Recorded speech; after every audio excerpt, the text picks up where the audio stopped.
अस्सलाम वालेकुम दोस्तों, कैसे हो? उम्मीद करता हूँ तुम सब खैरियत से होंगे। अल्लाह आप लोगों को ऐसे ही खुश रखे। अस्सलामु अलैकुम दोस्तों, कैसे हो? उम्मीद करता हूँ कि आप सभी हजरात खैरियत से और आफियत से होंगे। अल्लाह ताला आप लोगों को ऐसे ही खुश रखे। आज का मुख्तसर सा किस्सा और छोटा सा किस्सा आप पूरा ज़रूर सुने, जो कि ईमान अफरोज़ है। इसलिए आप अपनी मसरूफ़ ज़िंदगी से चंद मिनट को निकाल कर आज का पूरा किस्सा ज़रूर सुने।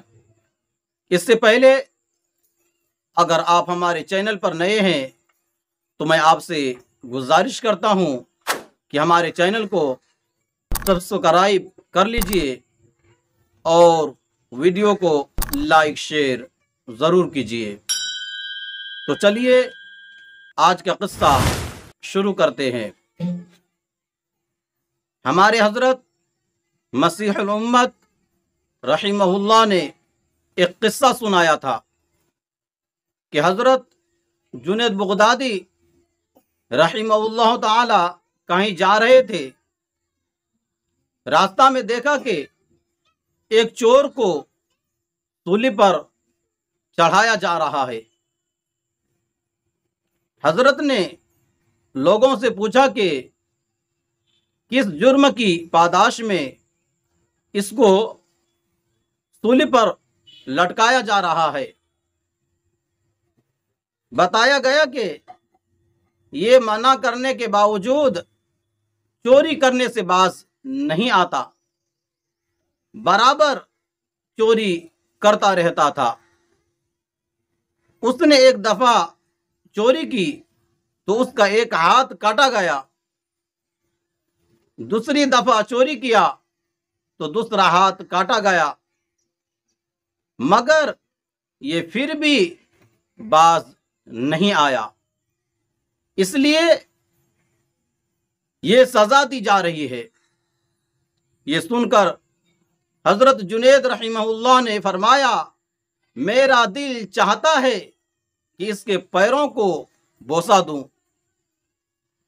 पूछा गया कि हजरत, आप इस चोर के पैरों को बोसा देंगे? क्यों?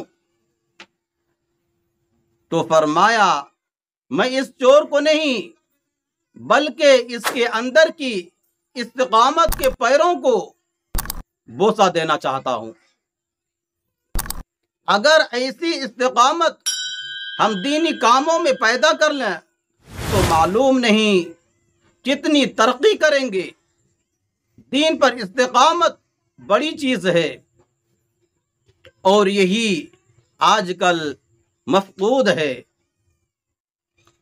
नौजवान लोग दीन पर आना चाहते हैं और आते भी है, मगर यही इस्तिकामत न होने की वजह से पलटियां खाते रहते हैं।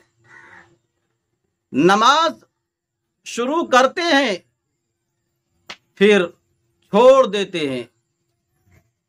इल्म दीन हासिल करने का जज्बा पैदा होता है, फिर इस्तिकामत में कमी से वो बुझ जाता है। आज के लिए बस इतना ही। अपना ख्याल रखें। खुदा हाफिज। अस्सलामु अलैकुम व रहमतुल्लाहि व बरकातुहू।